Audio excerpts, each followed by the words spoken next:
할렐루야. 오늘도 우리의 삶을 주관하시는 주님의 이름을 찬양합니다. 그 하나님의 인도하심의 빛이 말씀을 통하여 우리의 삶을 이끄심을 믿습니다.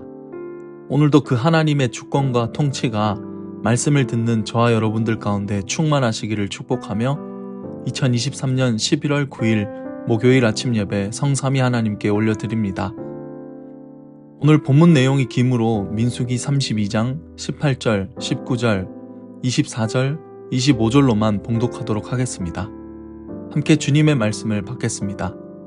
18절 이스라엘 자손이 각기 기업을 받기까지 우리 집으로 돌아오지 아니하겠사오며 19절 우리는 요단 이쪽 곧 동쪽에서 기업을 받았사오니 그들과 함께 요단 저쪽에서는 기업을 받지 아니하겠나이다.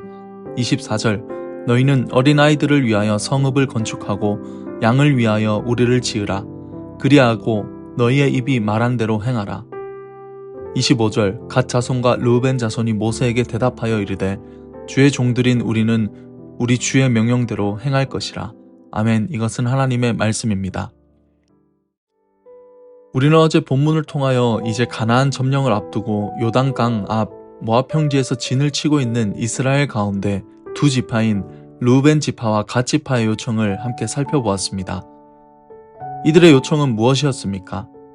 가나안 땅이 아니라 이 요단강 앞에 자신들이 임시로 거주하는 모압 평지를 자신의 땅으로 달라는 요청이었습니다.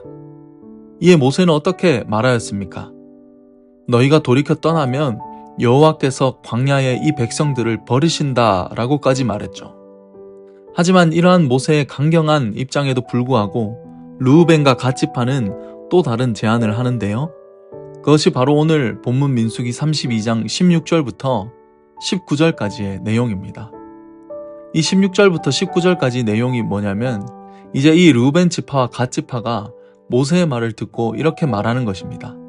우리는 이 모압 평지인 요단 동쪽 편을 기업으로 받겠으니 요단 서쪽 편인 가나안 땅 정복 이후에 분배하는 땅에 대해서는 받지 않겠다라고 말하는 것이죠. 대신 이스라엘 자손이 하나님의 약속인 가나안 땅에 정착할 때까지 무장하여 싸우되 어린아이를 위해 이 모압 평지에 성읍을 짓게 하고 많은 가축들을 위한 우리를 지을 것을 제안한 것입니다. 저는 이 장면에서 모세의 리더십을 보게 됩니다. 모세가 어떻게 말합니까? 우리가 어제 살펴보았던 32장 6절 7절 말씀을 보면 이러한 르우벤과 갓 지파의 요청에 크게 책망하는 모습이 나오죠. 이 말은 지금 이 두 지파가 가나안 전쟁에 참여하지 않겠다는 의사로 모세는 이해했고 이것은 결국 이스라엘 모든 지파의 신앙 공동체성이 무너질 것을 염려함으로 한 말이었습니다. 하지만 이 두 지파가 다시 모세에게 제안함으로써 이제 이스라엘을 이끄는 지도자의 입장에서 모세는 판단해야만 했었죠. 모세는 이러한 두 지파의 의견을 수렴합니다. 어떻게 대답합니까? 24절 말씀인데요. 함께 읽어보면 너희는 어린아이들을 위하여 성읍을 건축하고 양을 위하여 우리를 지으라. 그리하고 너희의 입이 말한 대로 행하라 라고 합니다. 모세가 이 두 지파의 의견을 받아들입니다. 이것은 출애굽 1세 때의 대응과 분명 다른 모세의 입장이었습니다. 무조건적으로 거절하고 반대하기보다는 이들의 제안을 리더인 모세가 수렴함으로써 일종의 절충안이 마련이 된 것이죠. 저는 이 장면을 보면서 우리의 교회 안에서 소명과 비전을 향해 나아갈 때 언제든지 이러한 갈등이 생길 수 있음을 바라봅니다. 각각의 입장과 의견들이 있겠지만 결국 중요한 것은 이 모든 입장과 의견들이 비전과 소명을 위한 것이라면 결국 지혜로운 결정을 해야 하는 것이죠. 오늘 이 모세와 두 지파의 이야기를 통해서 우리가 깨달을 수 있는 것은 바로 자신의 입장만을 고수하지 않는 온유하고 겸손한 태도가 공동체 안에서 필요하다는 것입니다. 이러한 태도와 자세는 바로 하나님의 권위 아래 있다는 겸손 안에서만 나타나게 됩니다. 주의 말씀 앞에 깨어짐으로 연단받아 나의 성품과 나의 기질과 나의 고든 심성을 하나님의 권위 앞에 복종하는 겸손으로 그리고 온유함으로 나타나는 것이죠. 우리의 교회 안에 생기는 갈등과 대립은 결국 어떠한 직책이나 정책이나 또 결정에 의해서 생기는 것이 아니라 나로 인해 생길 수 있다는 것을 항상 우리는 염두에 두어야 합니다. 하나님 앞에서 나는 부끄럼 없이 믿음을 지켰고 나의 삶이 하나님만을 위해 결단하며 살아왔다는 그러한 고백이 어쩌면 나를 온전히 들여다보지 못하게 되는 올무가 될 수도 있는 것입니다. 우리에게 필요한 신앙은 무엇입니까? 나로 인해 주의 공동체가 무너질 수 있다는 경각심과 나의 신앙의 모습을 통해 내 지체가 실족하고 염려할 수 있다는 그런 믿음을 깨닫는 신앙이죠. 이것은 오직 말씀을 통해서 하나님의 높으신 권위에 나를 복종시킬 때만 가능합니다. 모세가 이것을 알았습니다. 하나님의 뜻과 하나님께서 명하신 것이 분명했지만 모세는 이 르우벤과 갓지파의 요청을 무작정 거절하고 반대하지 않았던 것입니다. 분명 모세는 이 르우벤과 갓지파의 모습을 통해 자신의 예전에 하나님을 거역한 장면을 생각했을 겁니다. 이처럼 우리는 비전과 소명을 위해서 나의 뜻이 하나님의 뜻이 되기 위하여 나를 말씀 앞에 하나님의 권위 앞에 복종시키는 그러한 신앙의 자세가 필요합니다. 나의 뜻이, 나의 생각이, 나의 결정과 나의 행동이 옳지 않을 수도 있음을, 옳더라도 내 지체를 다치게 할 수 있다는 겸손함과 온유함이 우리에게 너무나 필요한 것입니다.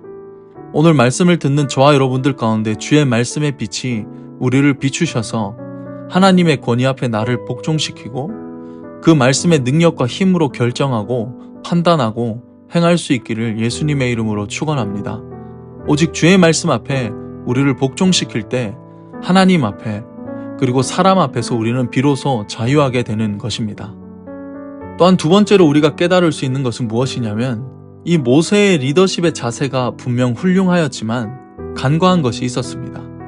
무엇이냐면 이 두 지파의 요청에 자신이 홀로 결정을 내린 것이죠.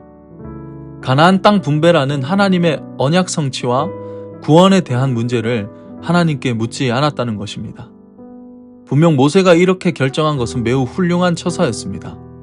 하지만 중요한 것은 이 일로 인해 결국 르우벤 지파와 갓 지파는 요단강 동쪽편 땅에서 가장 먼저 멸망하게 되는 결과를 낳게 되는 것이죠. 하나님께서 이 모세의 결정을 용인하신 이유는 이러한 모세의 리더십을 통하여 이스라엘이 구원받기를 원하셨으며 하나님이 세우신 지도자였기 때문에 그를 보호하시고 옹호하신 것입니다. 저는 이 말씀을 바라보며 리더라는 또 지도자라는 주님의 종들을 향한 하나님의 은총과 인도하심과 보호하심이 늘 따르고 있음을 믿음으로 고백하게 됩니다. 많은 교회의 지도자와 리더들의 결정들이 있죠. 이것의 결론이 좋을 때도 있지만 아쉬울 때도 유익이 되지 못할 때도 분명히 있습니다. 하지만 이러한 결정 위에 하나님의 은총이 우리 안에 편재하심을 믿습니다.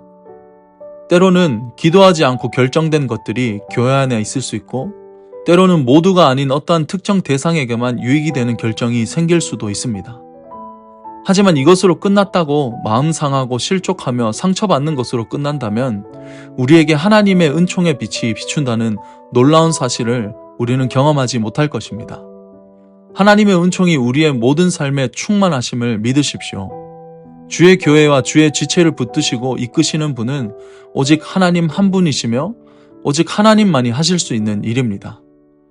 오직 예수 그리스도께서 우리의 머리가 되심을 인정할 때 우리는 각 부분으로서 온전히 기능할 수가 있는 것입니다. 그렇기 때문에 우리는 이러한 문제 앞에서도 다시 일어설 수 있으며 이러한 잘못된 결정과 결과 앞에서도 하나님의 신실하신 계획과 뜻을 발견할 수가 있는 것입니다. 모세는 르우벤과 갓 지파의 의견을 수렴하는 결정을 하였습니다. 그로 인해 어린아이들이 안전할 수 있었고 그들의 모든 가축들을 돌볼 땅이 생기게 되었습니다. 다른 지파들은 땅 분배를 할 때에 이 르우벤과 갓 지파가 분배받을 땅이 줄어들므로 더 많은 땅을 분배받을 수 있게 되었습니다. 하나님께서는 이 모세의 결정을 존중하였습니다. 그리고 모세도 이후에 이러한 결정으로 인해 이스라엘 모든 지파가 가나안 땅 점령을 위해 전투에 참여할 수가 있게 되었습니다. 하나님의 인도하심 안에는 우리를 향한 존중과 이해가 있습니다. 우리가 이 하나님의 성품을 닮아 우리의 교회 공동체 안에서 하나님의 통치와 뜻이 이루어져서 거룩한 하나님의 나라가 우리를 통해 이루어지기를 예수님의 이름으로 축복합니다. 아멘. 우리 함께 기도하도록 하겠습니다.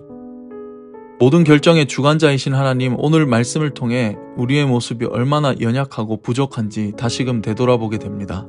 때로는 나의 유익만을 구하고 때로는 잘못된 선택을 할 때도 있습니다. 이로 인해 우리의 교회 공동체가 상처받고 다쳤음을 인정하고 회개합니다. 이러한 불완전한 우리에게 하나님의 인도하심과 붙드심이 너무나 필요합니다. 우리가 결정하는 것이 아니라 하나님의 말씀의 주권이 먼저가 되게 하시고 모든 것에 하나님의 통치와 다스림이 있도록 기도하며 결정하고 판단하고 행하게 하여 주시옵소서. 잘못된 리더십으로 빠지지 않게 하시고 교회의 유익을 위해 나를 내세우지 않고 나를 되돌아보는 믿음을 허락하여 주시옵소서. 그리하여 우리를 통한 하나님의 아름다운 나라가 이 땅 가운데 세워지게 하소서. 우리의 결정을 하나님의 뜻 가운데 선하게 이루실 예수님의 이름으로 기도합니다. 아멘. 이제는 우리 주 예수 그리스도의 은혜와 하나님의 크신 사랑과 성령 하나님의 내주교통 충만하심이 이제로부터 영원까지 함께 계시기를 간절히 축원하옵나이다. 아멘.